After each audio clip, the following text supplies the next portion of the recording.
Olá, estamos começando mais um programa da OAB Blumenau e hoje vamos dar visibilidade à atuação da Comissão de Moralidade Pública. Estão conosco os advogados Christian Panini Carvalho e Tiago Souza de Albuquerque. Sejam bem-vindos, obrigado pela presença aqui. Muito obrigado. Obrigado, Alexandre. Essa comissão é presidida pelo advogado Dr. Jorge Lobe, que não pôde estar presente por problemas de agenda, ele que está em viagem. Doutor Christian, vamos falar um pouquinho sobre as atribuições da Comissão de Moralidade Pública. Bom, a Comissão de Moralidade Pública tem por primazia fomentar a transparência, tanto no âmbito da OAB, nós encampamos isso como uma política interna aqui na subseção de Blumenau, e também fazer essa transferência dos princípios básicos da transparência e da visibilidade dos documentos abertos nos âmbitos do município de Blumenau, do poder público, executivo, legislativo, das autarquias do município. Doutor Tiago, a gente percebe a sociedade cada vez mais se organizando, cobrando mais transparência de todos os entes, então essa comissão se encaixa bem dentro desse perfil. Com certeza, Alexandre. Até a OAB, como voz constitucional do cidadão, a gente cita muito esse ponto, ela tem por obrigação fomentar justamente isso. E a Comissão de Moralidade Pública, ela, dentre dessas questões relacionadas à transparência, ela auxilia e leva ferramentas para a própria comunidade se organizar e que ela, como sociedade civil, ela toque adiante essas questões. Um exemplo claro disso é o próprio Observatório Social de Blumenau, desde o seu edital, desde o seu... Exato, né? Da sua fundação, seu estatuto. Antes até da fundação. Isso, ele começou a ser organizado com auxílio da OAB através da sua Comissão de Moralidade Pública. Vamos falar então um pouquinho, já que vocês já falaram, um pouquinho sobre o Observatório Social de Blumenau, que tem também como seu presidente, um representante da OAB, que é o Dr. Jorge Lobe. O Dr. Lobe preside hoje o Observatório. Eu ocupo o cargo de secretário do Observatório Social nessa gestão agora. E o Observatório ele nasceu na confluência de algumas instituições de Blumenau, a CIB, CDL, capitaneado pela OAB. Essa ideia começou capitaneada pela OAB e até numa fase embrionária do Observatório, ainda nos primórdios, quando ele não tinha sua estrutura exatamente montada, a Comissão de Moralidade que fazia análise dos editais. Quando o Observatório ainda não tinha corpo, esses editais que o Observatório analisava das licitações do município, eles eram distribuídos para esses advogados que compõem a Comissão de Moralidade e a gente fazia análise disso e depois devolvia para o Observatório com as nossas opiniões, com os nossos pareceres. Então, desde então, a ligação entre a Comissão e o Observatório Social sempre foi muito forte. Sempre, todos os grupos de trabalho que existem hoje no Observatório têm a participação de advogados, alguns até que não são membros da Comissão de Moralidade, não estão lá, mas todos os membros da Comissão de Moralidade ocupam algum grupo de trabalho, como coordenador ou como membro nos grupos de trabalho do Observatório. Para quem não conhece, como é que funcionam esses grupos de trabalho aí do Observatório Social?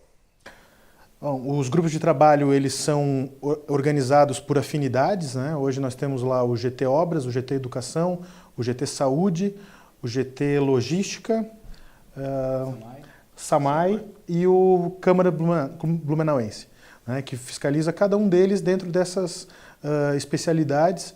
Então, essas pessoas com afinidade, engenheiros, arquitetos, acabam optando por obras. Quem tem mais afinidade com a saúde opta pela educação, mas isso também não é primaz. Temos advogados no GT Educação, temos advogados no GT Obras.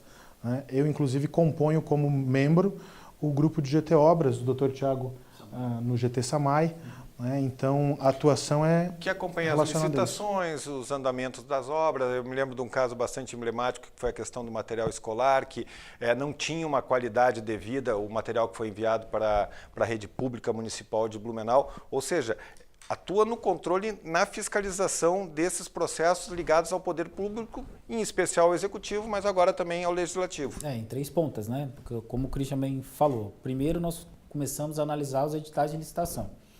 E daí nós vimos que nós precisávamos levar isso além, para a comunidade e atrair a comunidade a participar dentro do observatório. Daí, por isso, foram criados os grupos de trabalho, os GTs. Então, hoje, nós da Comissão de Moralidade Pública, nós auxiliamos, assessoramos mesmo esses grupos de trabalho, e alguns deles nós atuamos na frente, mas a ideia é ficar um pouco na retaguarda para que a comunidade ela dê sequência a ele. E aí nós trabalhamos em 3 frentes, né? Hoje é a parte pré-edital de licitação, a parte do certame em si e depois o resultado. Então a gente viu que deu aí a eficiência em relação a isso. Doutor Diago, o senhor também é representante no Observatório Social Brasil, é isso? Você estava falando, o observatório vai ser lançado oficialmente, é essa a palavra, em Santa Catarina? Não, como é que é? Sim. Na verdade, o que aconteceu foi o seguinte, o Observatório Social do Brasil, que foi quem começou todo esse movimento... Que é o guarda-chuva maior, sim, onde os observatórios municipais se organizam, né? A rede é brasileira e os observatórios municipais estão sob esse guarda-chuva da rede maior, que é o Observatório do Brasil. Cada um com sua autonomia, mas sim, seguindo mais ou menos a mesma linha. E aí o Observatório Social do Brasil, verificando a atuação dos observatórios sociais municipais em Santa Catarina, viu que seria importante a OAB de Santa Catarina fazer uma parceria com eles. Então a ideia é que tanto a OAB de Santa Catarina quanto o Observatório Social do Brasil fomentasse a criação de observatórios locais, até utilizando um pouco o nosso modelo. O que acontece é o seguinte, é que agora vai ser lançado o Observatório Social do Brasil em Santa Catarina, ou o Observatório Social de Santa Catarina, sim, com atribuições estaduais, de fiscalização do ente estadual. Porque as atribuições dos observatórios elas são restritas ao município. Entendi. Os observatórios municipais nas contas municipais, nas licitações municipais, fazer essa verificação, e agora um estadual para verificar o governo estadual. Que é a Assembleia Legislativa também, os outros entes. Né, Esse modelo que o Thiago fala de implementação decorre justamente de como aconteceu aqui em Blumenau. Nós começamos essa participação, o processo de transparência, de fomento da transparência no Poder Executivo, ele tramitou todo junto com a comissão. Desde a elaboração da lei de transparência, da elaboração do ESIC, essas reuniões aconteceram no âmbito da OAB, com o Executivo de Blumenau e com a participação daquilo que viria a ser o eixo formador do Observatório de Blumenau. É bem importante, o Christian, o que ele citou, porque assim, você não consegue realizar esse trabalho de fiscalização se não houver vontade do ente que vai ser fiscalizado, se ele não te abrir as portas. Porque nós não somos o Ministério Público, nós somos a sociedade organizada, nem temos isso. Nossa ideia inicial é sugerir melhorias relacionadas principalmente à transparência e à gestão eficiente. Então, para isso, o gestor público tem que ter vontade. E aconteceu. Tanto que o município de Blumenau ganhou alguns prêmios em relação a isso e muitas melhorias. E uma das ferramentas nesse sentido, e um dos avanços nesse sentido, vocês me corrijam se eu estiver errado, é o Conselho Municipal de Transparência, que tem, onde que a Comissão de Moralidade Pública também tem assento. E a OAB, os dois. Exato. A OAB, o Observatório, né? Sim. Acho que são 19 assentos. Eu não recordo. Eu também não tenho certeza absoluta. Tem, Associação de Imprensa, eu sei que tem também. As autarquias, as fundações... Tudo culminou nesse conselho. Né? Esse conselho é um modelo que é recomendado pelos tribunais de contas. Né? Não é uma novidade, é algo que já existe. E Blumenau não tinha implementado por carência de transparência, que foi, conforme se foi avançando nesse assunto, ela terminou nisso e agora Blumenau tem uma secretaria especial de transparência. Né? Não chega a ser um secretário, mas tem status de secretário. Então a transparência agora tramita todo sob uma mesma ótica dentro do município de Blumenau. Por incrível que pareça, esse conceito da transparência é um conceito que a gente está se apropriando a cada dia que passa, é um conceito relativamente recente, que devia ser desde os primórdios da gestão pública, né? Desde sempre. É um paradigma constitucional, né? Está lá na Constituição de 88, estavam em constituições anteriores. As leis de transparência, as leis de boas práticas, elas existem há muito tempo. Eu acho que o cidadão é que não tinha percebido da função que ele tem. Né? Nós estamos num ano eleitoral. Não basta só fazer o voto, né? Antes a gente botava na urna, eu ainda sou da época do voto de papel, né? Mas agora a digitadinha eu aperto o botão verde e esqueci do meu candidato. Sim. Né? É preciso avançar agora para esse próximo passo. Esse próximo passo é talvez, eu gosto de citar o modelo americano porque ele realmente é uma fonte de inspiração no que diz respeito ao cidadão que fustiga o seu eleito. Né? Manda carta, telefona, manda e-mail, agora temos redes sociais, importuna o sujeito na rede social até que ele atenda, afinal de contas ele foi constituído. Né? É um constituído pelo voto. Né? Eu votei, eu tenho o direito de saber onde anda, como não anda, quais são os projetos. Né? Afinal de contas é uma outorga que se faz. Você percebe bastante avanço, Thiago, nesse sentido, ou avanço ainda a passos lentos? Eu lembro de há mais ou menos 4 anos em que nós estávamos sentados com o prefeito anterior e ele tinha uma quantidade enorme assim, de papel. Então, ele precisava primeiro arrumar a casa, assinar decreto, assinar legislação, criar regulamentos, para começar a andar nesse sentido. O próprio portal de transparência, hoje, por exemplo, você tem ferramentas via aplicativo, Cidade Jardim, Cidade Limpa, a questão da saúde também, Pronto. fila em creche. Então, assim, avanços, eles são enormes, mas ainda existe muito a ser feito, até porque as próprias tecnologias, nós não temos um tipo de tecnologia. Então, até essa adaptação toda, esse backstage todo, ele precisa ser organizado para chegar no cidadão.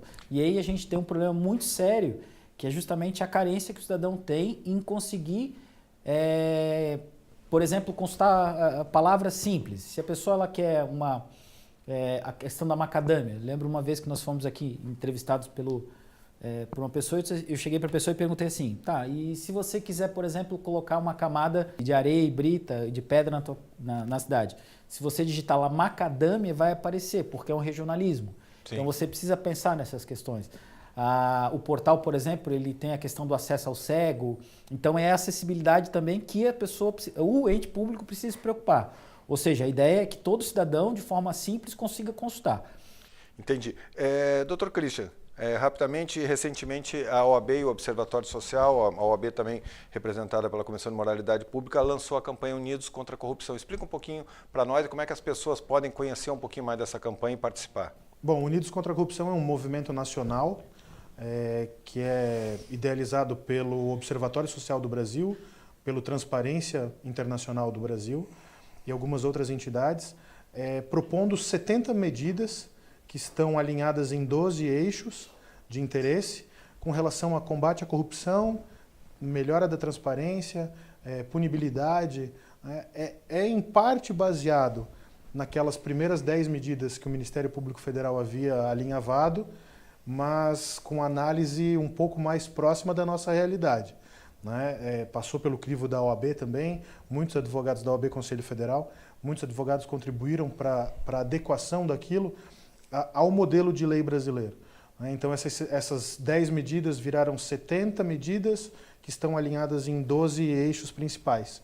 E o movimento em si cobra em 2 pontas. Primeiro, a divulgação para a população da campanha Unidos contra a Corrupção, e, em outro lado, para os candidatos em nível federal, a deputado e senador, para que façam a sua adesão àquelas propostas. Não necessariamente uma adesão obrigatória, mas pelo menos uma possibilidade de partir dali a discussão das melhorias no combate à corrupção que o país precisa.